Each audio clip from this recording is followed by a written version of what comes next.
Friends, आज हमने एक कंप्लेन अटेंड किया है। कस्टमर ने हमको फ़ोन करके बोला कि एसी जो है हमारा कूलिंग नहीं कर रहा था, जिसकी वजह से मैंने जो है डिस्कनेक्ट स्विच बंद कर दिया, ऐसा कस्टमर ने बोला है। तो हम आए यहाँ पे देखें कि ये डिस्कनेक्ट स्विच बंद है और इसका जो है हमने कवर खोला है, यहाँ पे कंप्रेसर का सामने का जो कवर खोला है, और साथ में एक फ्रीऑन भी लेके आए ताकि हो सकता है कि ज़रूरत पड़ जाए। ये यॉर्क का पैकेज यूनिट है जो हम आपको अभी अभी दिखाने वाले हैं। तो ये आप देख पा रहे होंगे हनीवेल का R22 का रेफ्रिजरेंट है, जिसका हमने सिलेंडर एक लेके आया हुआ ताकि हो सकता है कि ज़रूरत पड़ जाए। तो और ये कंप्रेसर का एक पैनल हमने खोल लिया है और वायरिंग बॉक्स का भी पैनल ऊपर हमने खोला हुआ है। तो सबसे पहले यहाँ पे कंप्रेसर का हम दिखा दें कि इसमें 2 कंप्रेसर लगे हुए हैं। ये तकरीबन 16 से 18 टन के यूनिट है और यहाँ पे सक्शन लाइन का एक पोर्ट दिया हुआ है, डिस्चार्ज लाइन यहाँ पे दिया हुआ है और सक्शन लाइन पे एक चार्जिंग लाइन का पोर्ट दिया हुआ है, यहाँ पे आप देख पा रहे होंगे। तो ये दोनों कंप्रेसर है। तो हम सबसे पहले इसमें गैस चेक कर लेते हैं। अभी यूनिट बंद है, चालू बाद में कर लेंगे। सबसे पहले गैस चेक कर ले कि गैस है कि नहीं है, तो उसके बाद से हम चेक करेंगे क्या मसला है, क्या प्रॉब्लम है जिसकी वजह से कूलिंग नहीं हो रहा है।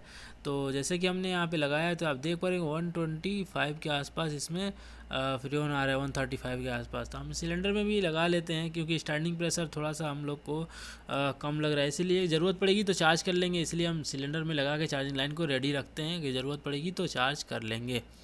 और देखते हैं इसमें स्टैंडिंग प्रेशर कितना है। यहाँ पे आप देख पा रहे होंगे तकरीबन 135 के आसपास शो कर रहा है। इसमें आपको मैं आगे क्लियरली बताता हूँ और यहाँ पे आपको दिखा दूंगा कि इसका जो यहाँ पे देख पा रहे कंप्रेसर का एम्स और वोल्टेज वगैरह कितना है। 3 फेज़ का कंप्रेसर है, 230 वोल्टेज है और इसका 26 एम्स है जो रेटेड एम्स है और LRA है 140 है सॉरी एम जो है LRA इसका।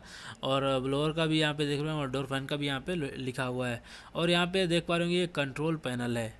जी हाँ फ्रेंड्स, ये कंट्रोल पैनल है, स्लाइड वाला है। स्लाइड डाउन करेंगे तो कंप्रेसर का एरिया बंद हो जाएगा और अप करेंगे स्लाइड अप तो कंट्रोल का एरिया बंद हो जाएगा। तो यहाँ पे हम थोड़ा सा डाउन करके इसको हम चालू कर लेते हैं।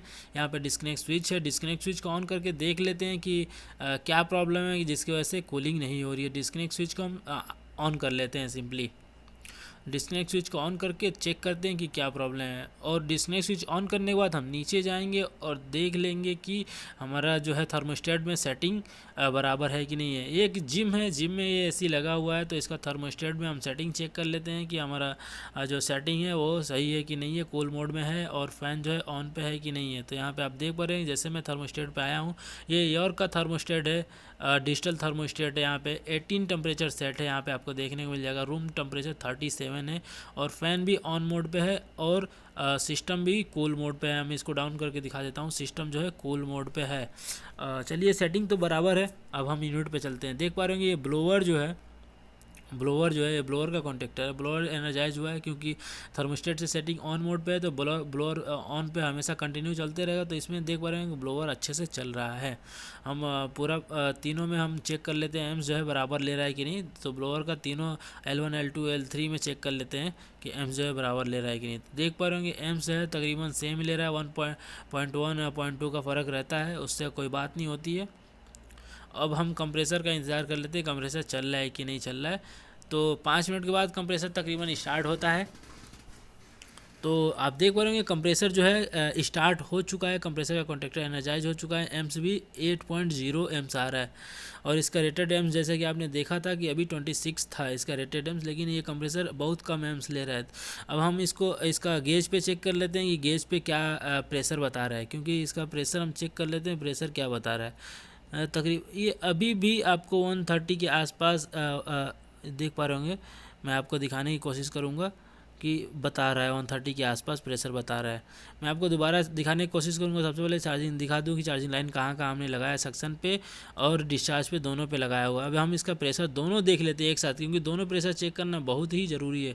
ये देख पा रहे होंगे सक्शन का प्रेशर है 130 के आसपास दिखा रहा है और डिस्चार्ज का प्रेशर जो है 140 के आसपास दिखा रहा है। यानी प्रेशर जो है ये ऑलमोस्ट सेम ही दिखा रहा है। इसका मतलब ये है कि आपका कंप्रेसर का पंपिंग लेस है, जिसकी वजह से प्रेशर जो है दोनों सेम दिखा रहा है। जी हाँ फ्रेंड्स, पंपिंग लेस रहता है तो सक्शन प्रेशर और डिस्चार्ज प्रेशर का जो है सेम ही दिखाते हैं। यहाँ पर भी आप देख पा रहे हो सक्शन प्रेशर 130 के आसपास 135 के आसपास दिखा रहा है और डिस्चार्ज भी उतना ही दिखा रहा है और सक्शन भी उतना ही दिखा रहा है। आपको मैं एक बार क्लियरली दिखा देता हूँ। तो उम्मीद करता हूँ कि आपको वीडियो पसंद आई हो।